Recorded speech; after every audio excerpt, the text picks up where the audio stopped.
আসসালামু আলাইকুম। ব্যাখ্যা দেওয়ার প্রয়োজন নেই এটা কোন জায়গা। এটা হচ্ছে আপনার এবং আমার প্রত্যেকের শেষ ঠিকানা, যেখানে একটু পরে আপনাকে আমাকে আসতে হবে। তো দেখে রাখুন এবং চিনে রাখুন আপনার যে স্থায়ী ঠিকানা, যেই ঘরটা, এই ঘরটা আপনি কেমন বানিয়েছেন। অনেক ঘরই তো বানালেন একতলা, দুইতলা, তিনতলা, পাঁচতলা, কাঠের, লোহার, ইটের, কিন্তু আপনার যে স্থায়ী ঠিকানা, একটু পরে যেখানে আপনি শোবেন সারা জীবনের জন্য, সেই ঘরটা আপনি কেমন বানিয়েছেন। এই ঘরে চিন্তা করে সবাই কাজ করুন, ইনশাআল্লাহ।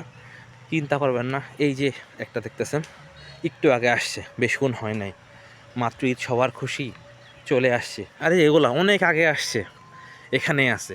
আপনি আমি সবাই এইখানে আসতে হবে। তো এইখানে যেখানে আসবেন এখানে আসার প্রস্তুতি গ্রহণ করুন এবং চিন্তা করুন যে আপনার এইখানে আসার প্রস্তুতি কী এবং আপনার এই ঘরটা কী।